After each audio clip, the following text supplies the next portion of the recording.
funds for the barangay budget cycle. So by October 16 of the prior fiscal year, the SK chairperson will submit the proposed budget to members for approval, and once approved, the SK secretary will ensure public transparency by posting the budget in visible spaces and media. So the approved budget will then be reviewed by the City Budget Office within 10 days to confirm compliance with the comprehensive barangay youth development plan and the annual barangay youth investment program and relevant laws.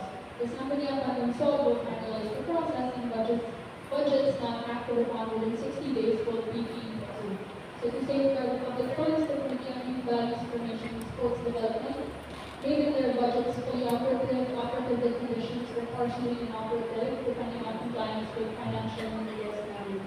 This ordinance strengthens transparency, accountability, and alignment with the Sangguniang Kabataan Compact by ensuring that SK funds support impactful youth programs to empower the youth while protecting public resources. And that's about it for this ordinance. Thank you, Councilor Ryan. Majority Leader. Your Honor, I move to open the period of discussion and debate. There is no motion by the Majority Leader to open the period of discussion and debate. Is there any objection? Pwede na tayo sa punto. Your Honor, 1 minute says the Majority. I move to approve for second reading draft ordinance number 8790. An ordinance adopting and prescribing the guidelines for budgeting process, planning and expropriation of the SK funds in accordance with existing laws, rules and regulations authored by Councilor Juliana Ray M. Ibay. There is a motion by the Majority Leader to approve for second reading the ordinance number 8790. Is there any objection? Hearing na tayo sa punto. Your Honor,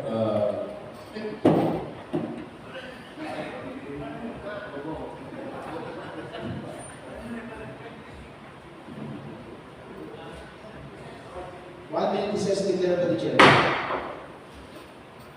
Session resumed. Your Honor, for third and final reading, draft ordinance number 8790, an ordinance adopting and prescribing the guidelines for budgeting process, planning and appropriation of the SK funds in accordance with existing laws, rules and regulations. May I move to approve the said draft ordinance number 8790 for third and final reading and publication. There is a motion by the Majority Leader to approve ordinance number 8790 for third and final reading and for publication. Is there any objection? Hearing na the motion sa punto. Congratulations. Councilor Juliana Ray, is there next? Maraming salamat po. This move is to ensure po na in the following years to come po, hindi na po mahuhuli yung mga SK councils sa mga annual budget po nila. Kasi ang nangyayari po ngayon sa mga SK ay, ayun nga po, nahuli po yung pag-submit po nila ng budget dahil nga po, first time po sa lungsod po ng Maynila na ipinapasa din po sa City Council yung budget ng mga SK. So, at least now they have the guidelines po to follow para po mas maging maayos po yung pamamalakad po ng mga annual budget po ng mga SK. Ayun lamang po, maraming salamat po. Thank you. Majority Leader. I have the last draft ordinance for second reading also, Your Honor.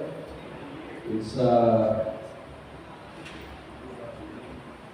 draft ordinance number 8787, an ordinance creating the Local Youth Development Office, LYDO, providing for its staffing pattern, the purposes and functions of said office, appropriating funds, therefore, and for such other purposes, authored by Councilor Juliana Ray Ibay. May I move to tackle the said draft ordinance, Your Honor, for second reading. There is a motion by the Majority Leader to adopt the said draft ordinance for second reading. Is there any objection? Hearing na the motion sa punto. Councilor Yanni Vice President. Thank you, Board. Your Honor, this ordinance is simply the creation of the Local Youth Development Office, also known as the LYD.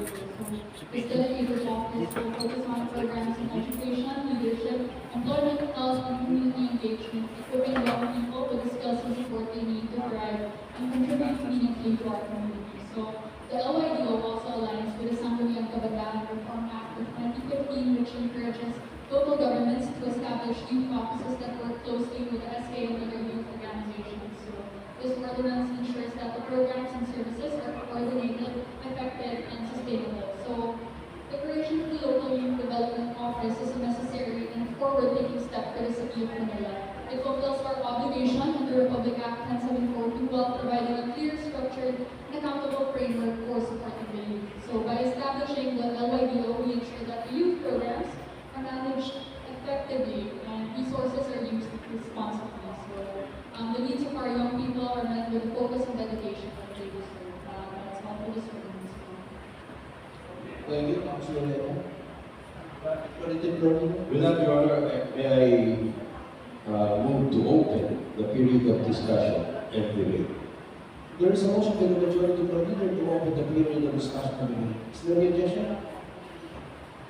Period of discussion. Councilor Peter Tabones, please. Thank you very much, Your Honor. First of all, I just have a few questions to the principal author. But before that, Your Honor, I'd just like to inform everyone that I have no objection in this performance and the substance of this ordinance. I've been reading it already.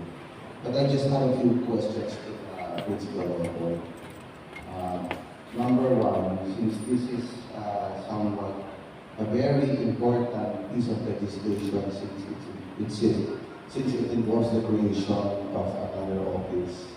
May I ask the principal author if a committee hearing was conducted with regards to this matter? Councilor Yanni. Your Honor, yes po, committee hearing was conducted 2 weeks ago po for this said ordinance where we invited different department heads po alongside different youth organizations and youth serving organizations that took part in the committee hearing. So we were able to discuss and tackle the different opinions po of each department head, and most of them did not have any objections with the said ordinance. If anything, DILG agreed to it, the city legal office did agree to it as well, and city budget did agree to it as well. So in terms of coordinating with the different department heads, there was no problem with that. Councilor Peter. Okay. So, just to be technical about it, Your Honor, since the principal author said that there was indeed a committee hearing that was held with regards to this ordinance, I think that the first course of action that the majority leader would have manifested is for the approval or the adoption of the committee report. Now, my question is, was there a committee report submitted to the City Council? And if so, was it signed by majority of the committee members? And once again, I think that the first thing that we have to do is we have to first adopt the committee report with regards to this matter. Councilor Yanni. Your Honor, committee report was submitted to the City Council, and majority of the members of the Committee on Youth Values Commission and Sports Development did sign the committee report. Okay. So my question is for the majority leader. Alam naman po natin na lahat po ng batas na kinakailangan po dumaan po ng committee hearing.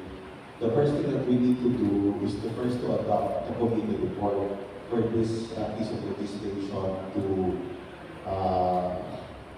even go to the next step. Okay.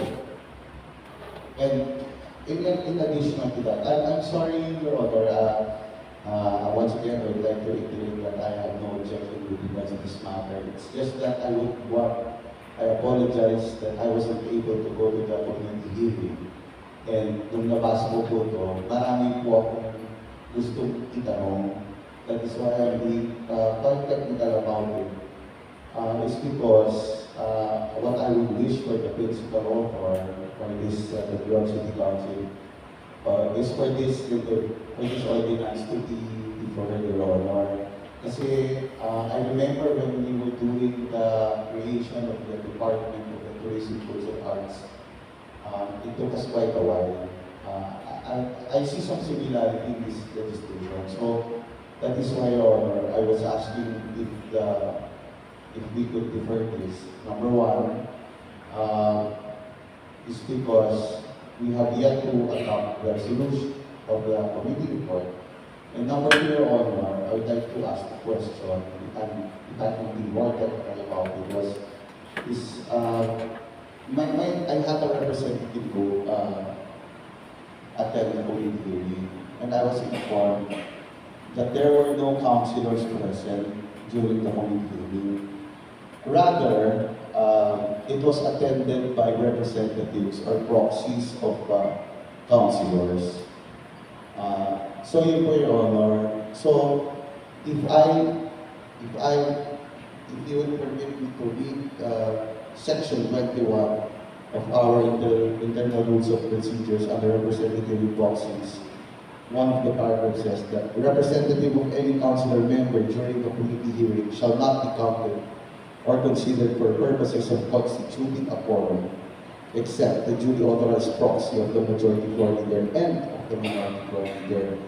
Thus, Your Honor, I would like to think that the committee hearing held last December, 2 weeks ago, didn't constitute a quorum, thus may be considered invalid.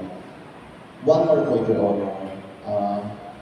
And my next question was, this committee referred to the Committee on Appropriation since I think part of this ordinance has some funding involved in it, or the source of funding. So, yun lamang po, Your Honor, ang aking pong katanungan. I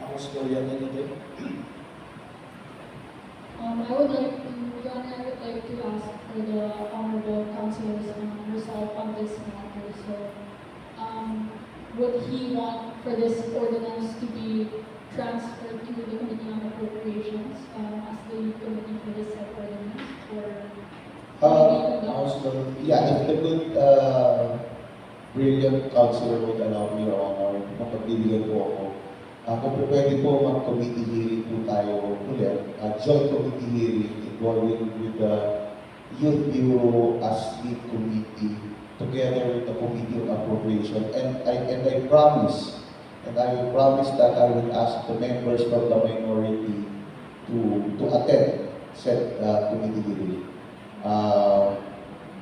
Para po talagang, kasi opisina po yung ginagawa po natin dito. Ang gusto po natin, pag ginawa po natin itong Local Youth Development Office is para po pang pulito-pulito, kung tawagin po natin. So we go to the usual process of, alam ko po, medyo talagang nakaka-frustrate kasi nandito na tayo sa ating kasama po natin.